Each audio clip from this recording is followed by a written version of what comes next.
¿Qué tal? Nos da mucho gusto que nos acompañe en Sin embargo al aire.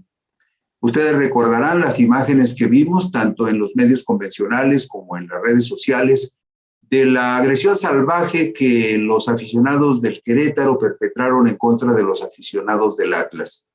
Fue una agresión brutal que dejó conmocionada a mucha gente que observó esos hechos. Y la pregunta obligada que todos nos hacíamos era, ¿qué tan fuerte, qué tan severa, qué tan ejemplar podía ser la sanción que se aplicara tanto al Club Querétaro como la que pudieran aplicar las autoridades por la negligencia en la falta de vigilancia que propició que ocurrieran esos excesos? Sin embargo, algo que poco consideramos con seriedad es la fuerza y la importancia que tiene el fútbol mexicano en cuanto al jugoso negocio que representa y a los intereses que representa de empresarios muy poderosos que están detrás de esta empresa del entretenimiento.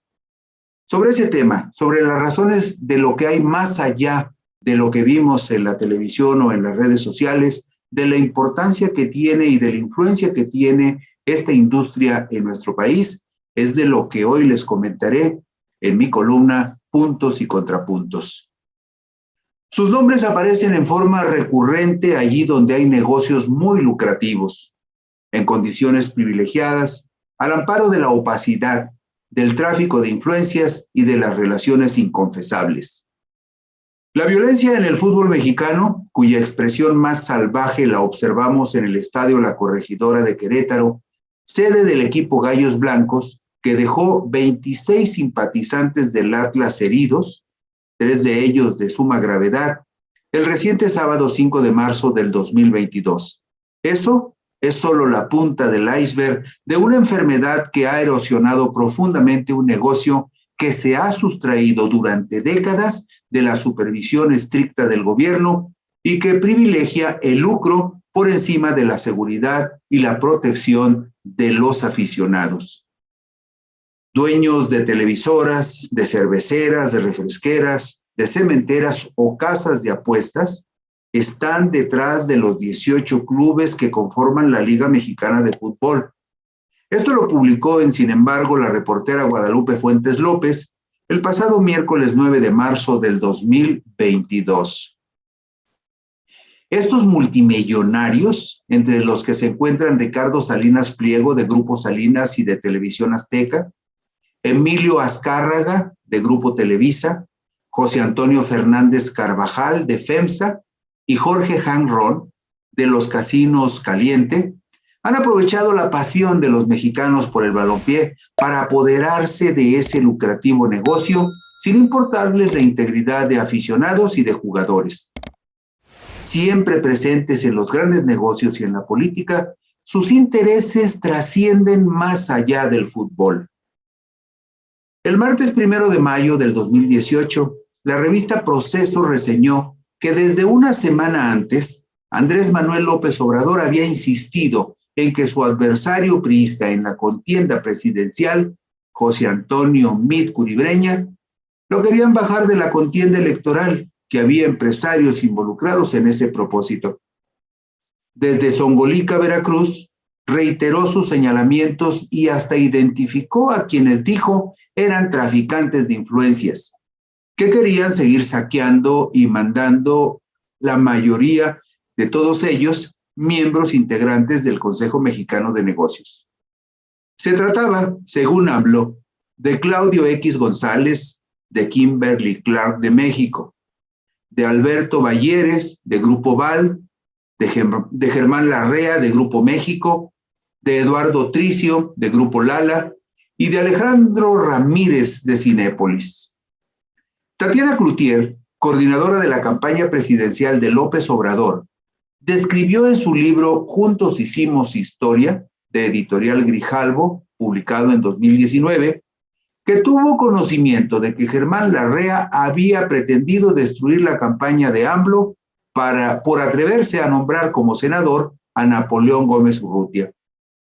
Mientras que en Monterrey, otro grupo que hizo campaña dentro de su empresa, promoviendo que no se votara por Andrés Manuel, fue FEMSA, presidida por José Antonio El Diablo Fernández Carvajal, un empresario que ha tenido diferencias con López Obrador desde tiempo atrás y con quien actualmente sostiene un diferendo muy fuerte por la reforma eléctrica que ha propuesto el mandatario federal.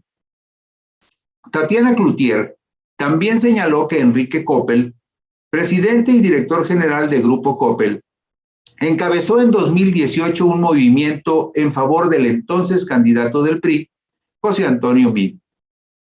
Yo me pregunté en ese momento, dijo Tatiana, ¿por qué deseaban hacerlo? ¿Qué los animaba? La respuesta, al final, se me fue revelando de manera sencilla. Su propósito era conservar los privilegios que les habían dispensado los gobiernos priistas y panistas, como a otros grupos. Esto refirió Tatiana en su libro, que es citado por el reportero Obed Rosas en el diario digital, sin embargo, en una información publicada el 18 de febrero de 2022. La mayoría de estos personajes vienen juntos desde hace muchísimos años, haciendo negocios que se entreveran. Bastaría con observar cómo estaba integrado el Consejo de Administración del Grupo Televisa en 2014, como lo refiere Francisco Vidal Bonifaz en la plataforma digital La Rueda de la Fortuna, con fecha 19 de mayo del 2014.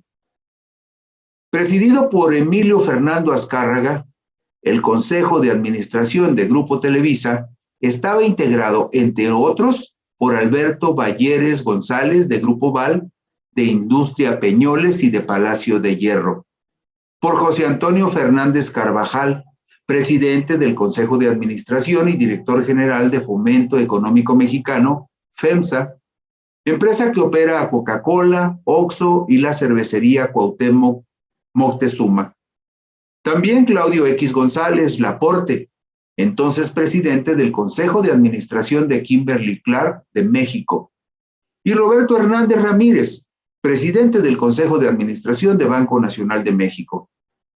También formaban parte del Consejo de Administración de Grupo Televisa Germán Larrea Mota Velasco, presidente del Consejo de Administración y director general de Grupo México, Eduardo Tricio Aro, presidente del Consejo de Administración de Grupo Lala, y Enrique Krause, director de Editorial Crío y de Editorial Vuelta.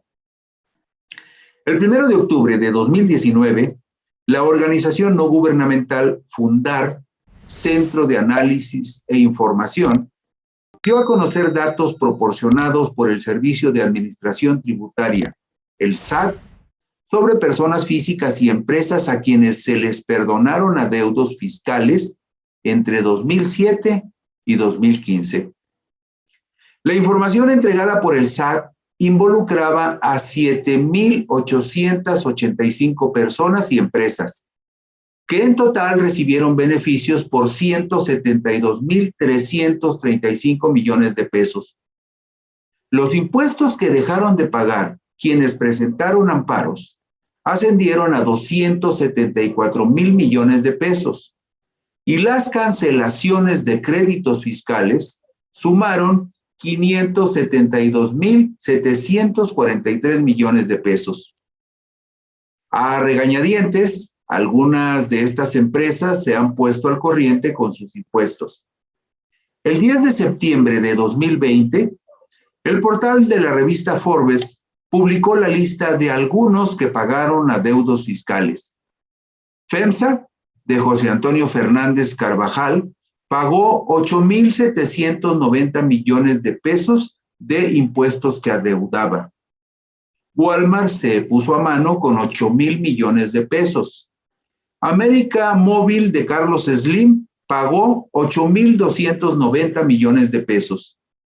Y Minera Fresnillo, de Alberto Balleres y del Grupo Peñoles, pagó 4,900 millones de pesos.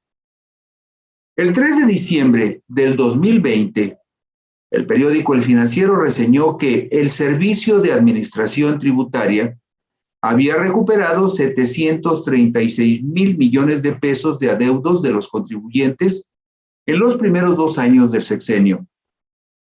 Una cifra que permitió al gobierno garantizar los recursos para la atención de la pandemia y que refleja el esfuerzo de fiscalización que organismos como Fitch y como el Fondo Monetario Internacional han reconocido.